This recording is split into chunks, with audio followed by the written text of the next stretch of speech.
going on, everyone? Welcome to the video. Let's start it off with what just happened this past weekend. I know I'm a few days late, but Conor McGregor, Dustin Poirier.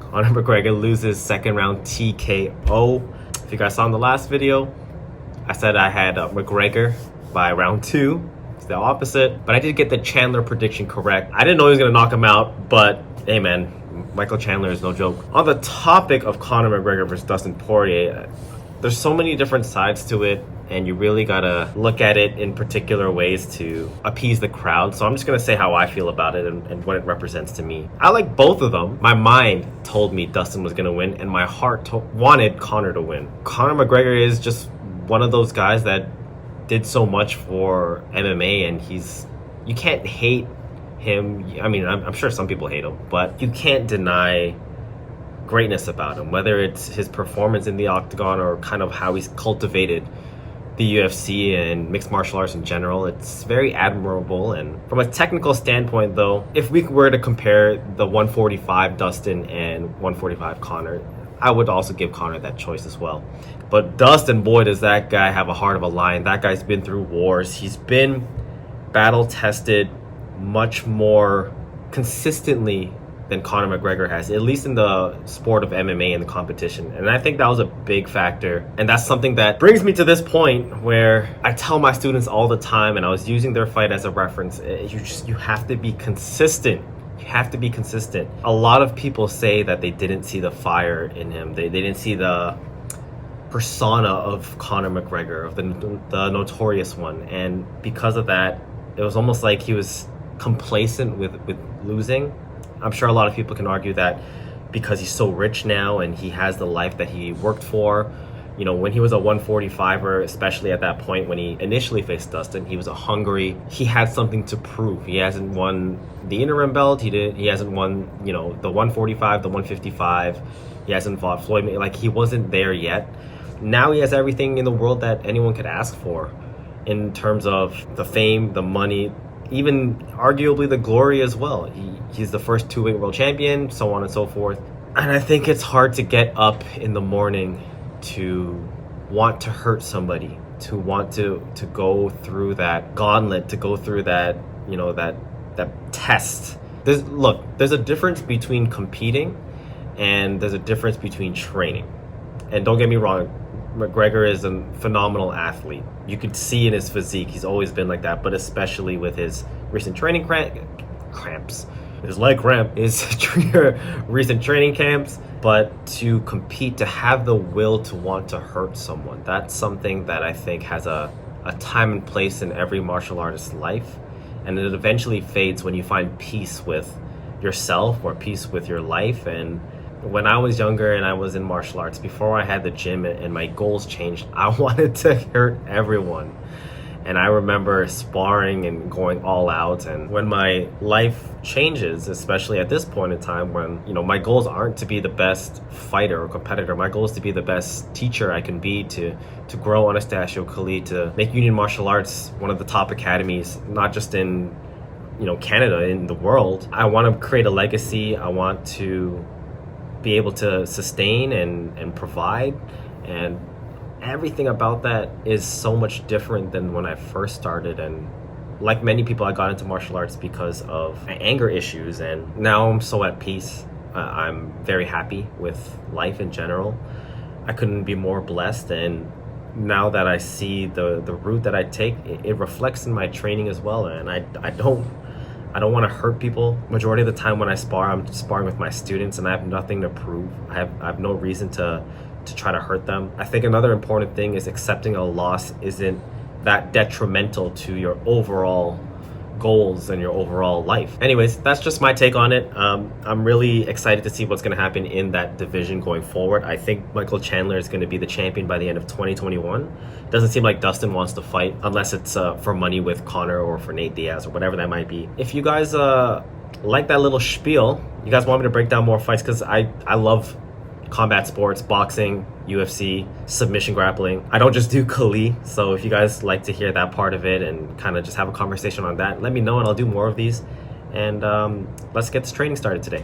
So for today's training, we are using the Blazepod. If you guys haven't seen this on the channel yet, In the last video, I used about 2 of them in different exercises, but they are essentially pods. As you can see, they light up, and depending on how I set it up on the app, it'll light up accordingly. So I preset it to simulate sort of like a sparring feel. So they're going to go off randomly. There's going to be no set pattern. But the drill that I am basing it off of is the 4 count to beat the beat, which is essentially 4 strikes done over and over and over again. But if I was just going to do that, I don't really need the base pods. I could swing it in the air, I could hit the bag. Many of my online students know that drill already. All my academy students know it. It's one of my favorite ones because it's basic, it's simple, but you can do so many things with it. So it's going to be a little bit more of like an application feel, lining up randomly. If the wave master was a little longer, I would essentially move the midline one down to more of a low line, because the drill actually is temple, knee, but this is what we have right now. We are going to get these 6-foot heavy bags for the academy shortly, but until then, we're going to work with what we have, right? So as soon as I hit the pod, it'll start. I have it preset already, how I want to do it, and we'll see how we do.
Alright, so as you can see, I missed a few times, and I'll probably reflect, but I'm going to go back into the app right now on my phone, and I'm going to look at the analytics of that session. So basically, when you're done every session, you can go back into it, and it'll record your performance. So in that 1 minute, I had 18 hits. My average reaction time was 9:15, where my highest was 2,433, and my lowest was 627. This is my first time using 4 pods, and particularly in this angle, and I think towards the end, I kind of lost track of one. I was kind of in my Sinawali, assuming it would be up here, but this guy was actually the one that was lit up. So one thing I really love, as I mentioned in my past video, but this analytics stuff is cool. Maybe it'll help you in your particular application. But for me, the thing that struck me the most is having these pods light up like that gives me the sensation like I'm sparring again. Aside from the part where I can set up my opponent and kind of assist the telegraph, but sometimes I have to break my pattern. Sometimes I gotta speed it up and stay within it, or just completely stop, position myself, and then go for like a snap strike or something that's a little bit more quicker. So it also helps me not only with my reaction time, but with my accuracy, because it is something, not as big where I can just hit the bag wherever I want and say it's an angle 1 or say it's an angle 2. This is particularly where I want to hit exactly at that spot, and if I don't hit it, then the pod won't turn off. So in Kalia, I talk a lot about being a marksman with the weapon and having the ability to create very precise shots and be very accurate, because we want to be able to micro target and not just swing with the stick and be like, well, let's hope for the best. And so this is a great way you can practice that on your own. This is a great way you can practice when your partner isn't there. So it doesn't have to be just for you solo training, but these are some of the benefits that I can immediately see, especially with a lot of people going through what we're going through, how the academy is closed. We don't have the training partners right now. Some people do. Some people don't have the resources because they're all training from home and all that stuff. So with that in mind, this is such a great piece to have. And one thing I don't think I ever mentioned was that these things are pretty durable. I'm not striking as hard as I can, which I think might have increased my speed a little bit, If anything, it's helping with my control. And I'm also using a padded stick, so also keep that in mind. So if you guys do set this up, obviously don't whack it with your real stick. I don't think it'll go very well. So next exercise, we reduce it down to 2. We're gonna go corto or close range. We're gonna use empty hand this time. Okay, so I set it up kind of in the similar position, angle 1, angle 2, but the difference now is I'm just holding the stick just to give me a relative feel. It's also a benefit that I have the bag, so I might end up getting a couple strikes in it, but the main focus right now is if the pot on the left lights up, I need to parry and reposition myself. If the pot on the right lights up, then I have to go inside, intercept, and jam. So I'm gonna kind of stiff arm it.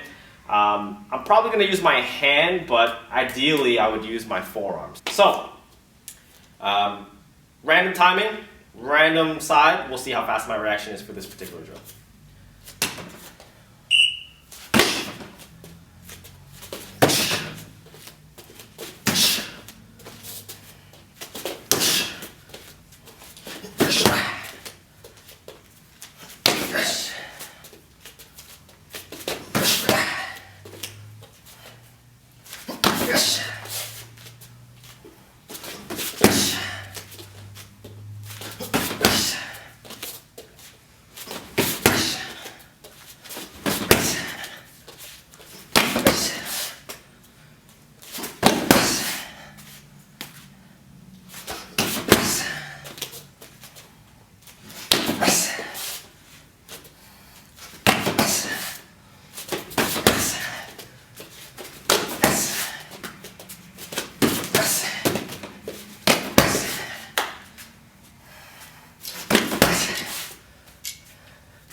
Right, let's check out the analytics on that one.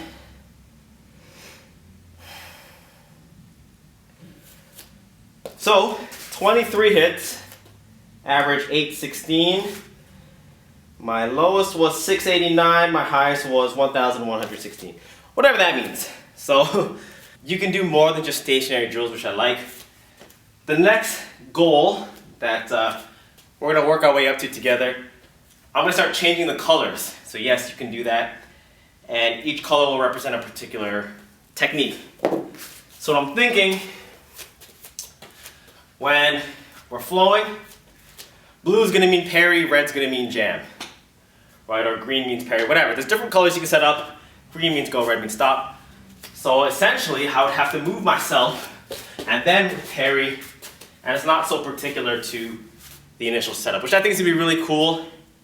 The more we play with this, the more opportunities we find. So if you guys are interested in getting your own and starting your training with me, definitely check Blazepod out. You can follow the description box below. Save yourself 15% using that link and get yourself a pair of these great trainers. And I'll be posting kind of the setup, the time, all that stuff if you guys do decide to get them and you guys want to train the same kind of drills as me. Alright guys, so I wanted to talk about something. I previously wanted to talk about it in the past video, but I figured I'd save it for this. It kind of coincided with my thoughts on the Poirier and McGregor fight. So I also saw someone post this on my social media, and it was of them doing a particular sport, and they were, the caption was, "Back in my prime." And let me know how you guys feel about this. So I'm currently 27 years old, about to be 28. Scientifically, I haven't even reached my prime yet.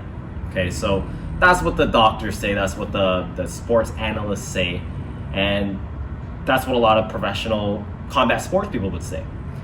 It could change depending on the sport, so let's just keep it under martial arts. Even with that being said, because I'm not a professional fighter, I'm in a way a professional martial artist, but I teach, I don't compete. If you're talking about the prime of competing, yes, I do think there's a window, but first of all, I'm nowhere close to closing that window. In terms of the ability to physically do martial arts or a sport, I think it's a state of mind, it's not a state of physical capacity. So for example, in the beginning of the video I spoke about when I was a young martial artist and I wasn't a black belt. I didn't have the academy. I wasn't even an instructor yet. I just wanted to knock people out. With that being said, the way that I trained and what I was focusing on building and growing and practicing pertained to those goals. Right now, I feel not even that I've reached my prime, but I feel the greatest that I've ever felt. I feel like my brain has matured. I feel like my IQ in understanding the art and understanding how to share it is the highest it's ever been, and it's only continuing to grow. And I may not be as fast as I used to be. I may not have the same spring, or at least I don't feel like I have the same spring, but my power has grown tremendously. The way I pick my shots, the way I understand how the fight works in regards to if it's for self-defense or it's for a particular competition format, rounds, point sparring, you name it. I'm overall a better martial artist in that sense. I think when people, again, say that, oh, back in my prime, back in my days, you learn, or rather you haven't learned to adapt. Martial arts is, as poetic as it sounds, it's a lifestyle. And yes, there's going to be a point in time that you can't do the spinning hook kicks, and you can't be, jumping and doing backflips and things of that nature. But that doesn't mean that your prime is done. That doesn't mean that you can't be a martial artist anymore, that where you're washed up. You have to adapt. You have to change your game. Okay, maybe if you can't do those kicks anymore, maybe you look into pocket boxing. Maybe you look into being an inside fighter, right? That plus your ability to understand yourself and your attributes and strengths and weaknesses, body type, all those things play an important factor. When you tell yourself that you can't do something anymore and you don't allow yourself to grow, whether that's your fault or your instructor's fault, you gave up and you stopped yourself from growing. You cut off the ability to grow. And that's why it's so important that martial artists always say to have that white belt mindset. When you're in there, you feel like you don't have anything, you want to obtain everything. It's a little bit of a white belt mindset mixed in with a black belt mentality. You're a little bit more mature now. You're a little bit more, like, you know what you want. You didn't just go to try every martial art and thought it wasn't for you. You realized you were good at this one or you like that one. So dive into it. The way that I feel right now, and the reason why I don't aim for multiple ranking or black belts in other styles, that was a huge thing. I would say maybe like 5-6 years ago. The reason why I don't do that is because I know I'll never get to the end. And I know that when I dive into martial arts, I want to be able to see it all the way through. And so for me, with Filipino martial arts, like, it'll take a lifetime, double a lifetime, to be able to say that I've at least experienced everything once. And I don't want to just experience it. I want to be good. In fact, I want to be the best. In my journey, it'll guide me down different routes like jiu-jitsu, wrestling, kickboxing, Muay Thai, whatever it might be. But my goal remains the same, and it is to continue to improve my knowledge of myself, improve my general knowledge of technique, of the way I can apply myself with or without a weapon, and use that to cultivate my skill set in Filipino martial arts. Because I know while speed is one of my attributes, it may not always be like that. And while striking was my foundation, what happens when I can't strike anymore and I need to close the distance and I need to grapple? I need to make sure that I can have the skills to allow me to adjust to the right opponent, to the right circumstances, whether it's in my opponent or within me. Because my life changes, my physical being changes. Martial arts training is very much a reflection of life, and I think, not to get too poetic on you guys, but I think it's very important that if you feel like you are incapable of doing something, if you feel like you've passed your window of opportunity or your prime, just take a step back and reevaluate what your goal is with this particular activity. What's your particular goal? What's your short-term goal? What's your long-term goal? And I think if you guys do that, martial arts is completely obtainable. Anastacio, Khalid, Gracie University, so many people are teaching online now. That doesn't mean you have to learn them all, but it's there. Is it the best option? Maybe for you it is, maybe for the next person it's not. I would rather watch YouTube videos or pay a smaller fee to someone, or maybe pay a big fee to someone if I really resonate with their teaching, than to say, oh, well, they're too far from me, or oh, well, you know, it's not the same. It's not that, well, of course it's not the same, but it's better than nothing. And that's kind of the ball you want to start rolling. So I know a lot of my videos lately have been kind of like this, but it's just partially the situation that I'm in terms of the academy has been closed for like 3 months now. I'm sure people have it worse than me. And so hopefully something in this talk lights a fire in you guys, and you guys really capitalize on this year and going forward, and don't let the circumstances bring you down. It's okay to be bummed out, but you know, find a way to pick yourself up, shake it off, and then go on about your day and go on about your goals, and just continue to strive to be a better person, because that's all we can really do, right? What do you think, Jordy? You agree with that? Give me a high five if you agree. Yeah. All right, guys, I'm gonna wrap up the video. I know it was a bunch of talking, but I really felt like that was something that a lot of people need to hear, and I just want to spread positivity through all the videos and give you a little bit more than just the technique. I'm gonna get back to the real world, and I'm gonna do a little bit of renovation before our online classes tonight. It is 3:28, so I got about an hour and a half. It's moving, it's progressing. I'm super excited to show you guys all the changes that are happening, but I gotta get the work in first, so less talking about it, more being about it. If you guys did enjoy the video, make sure you give it a thumbs up. Make sure you subscribe if you're new to that channel. Let's hit our 100K mark. I wanna really push this year. So with that being said, if you guys are interested in training, links are in the description box, Blazepod, all that good stuff. Stay safe wherever you guys are, and until next time, Jordy and I, we'll catch you guys then.